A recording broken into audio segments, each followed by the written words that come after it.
Yo, a chill BB Ghana for me did the Mr. Devicer, don't wanna flame one abu you, Midamase. Respect women, ye share the video. Share video na video new question and penny for in here. On second video na share, maintenance to crash share. Mr. Ramo, and you may be cause to Ghana, Mr. Devicer man can once a man. Yabeka say, mentufu, and I say, mehuna mei many at 210. Ye will have no muna cover a buy, because a cover a baby as a damn. Coronavirus ebaye ana abeku nipa bebre ana ye mampanyi na nado adwenkase wura ehyem la kase de tu ho so bibisa se emla no edima bi ena ndima bi mu ana emla e be hye ye no ubeye yiye onipa befa asodefo onipa yefa abrante bi ye wadi wo boase police focus stop word na me ye chi no kasoa ya chichi grofo bebre odan ya chichi grofo kumasi ya chichi grofo na nsenya sejon ewuo amukọ ye na musa na nado ene ni vice president ni Ghana fo mpanyifo bi abodompem na amobum laso na obia ntimi emfa mo court na obia ntimi enka ho hwe na amafa mo wedi na mo timi pesa mi hu ni se wo amonani nso a obetimi di sankrofo no court ana. That is the question number 1. Fi say ye di obi a oyo hiani. But president a boom lasso, she ni pabe thousands of people amu Sergio Eyase. Vice president a boom lasso. It's a Ghana youth move solia. Mufa enono enye the whole issue. Face the country ni ye mufanto. Na mu raise that issue we concerning about the funeral of Sergio. Mufa star issue we na mufa court because you see court the obi atimi court. Ti mu fa issue we evan court na mo kan kire court say ye man panyin ni vice ni Ghana fo panyifo ebumla so cover na mo ni so COVID-19 protocol no ye man panyin ni vice amobu so the Ghana youth Ghana panyifo mo ke biem judge fo a lawyer fo panyifo mo fa man panyin ni vice no enko court ebumla so do semla no we buso.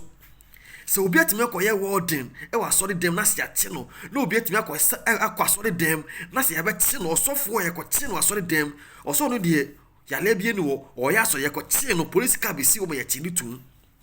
se na omampanyi etimi ebumla so akosejo we yiase akotre yiase mani pa abodompem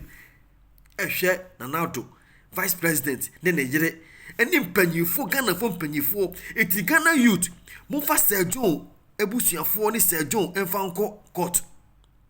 na fezu mufa eye president enso enko court different na mufa vice enso enko court mufa vice enko court na mufa president enko court amobum laso COVID-19 protocol no amobuso ye mampanyi ene ni MPP empanyifo no ebum laso etino face the country no a good agenda but amobum laso adentina Sergio nko ade enipa abebo dompem wo Sergio Eyase na so yenim se COVID-19 protocol no safety protocol no eda so ye adwuma na omampanyi ni nkrofo ni MPP fo ene ni vice ebum la no so.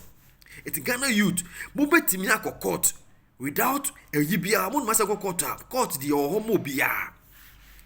si etimi akọ ti obi asori dem etimi achi osofo etimi asojafo timi ti obi no hye max na na to cast ni abone ma abayo bi amo chi no anaju bi amma ne ye adankoma so oden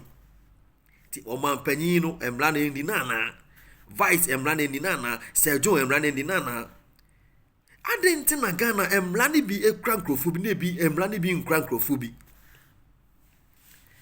oh eya na ye ka bibia na mo fi se ebia enkola ni mu ade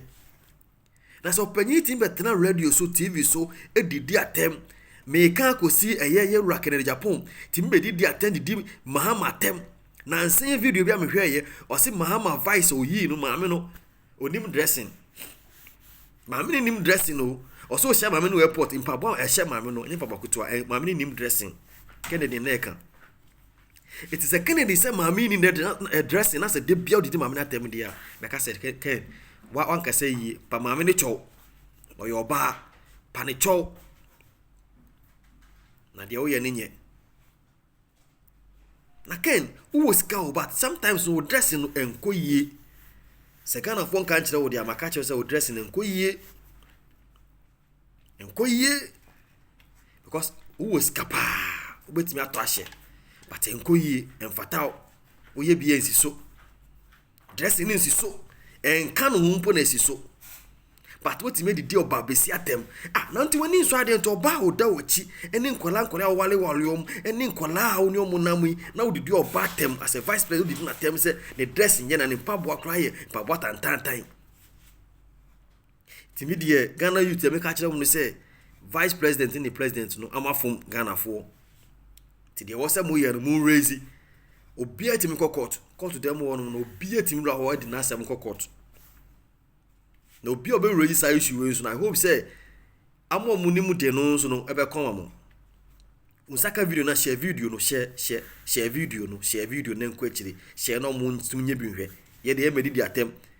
advice na nyakopon di ma ye de share yetrim say ye fa ntu krofofo no na de bi ye di ntu krofofo mo obi ni di panye bi atem mo obi ye panye bi a amo ye panye fosin ye pekwe me kasa kire mo a ye fa kwampa so fa kasa kire mo am beti Jonas video no ye no eye kama atenide no ma ko bi anhwe no ye video ni a year from there 4-5 years ni I started year YouTube video akan se me brashe nkom bebre ba obi antie ba opa me ni di atem sisi a sentrofo ba ko yaba opa me ni di atem yen kan se fa fobi ho sentrofo e ba ko yaba musaka video na share video no share na nko akire medamase me di Mr. Advisor onabo ayo nyame nhira mu nyina adom nti amen bye bye shalom.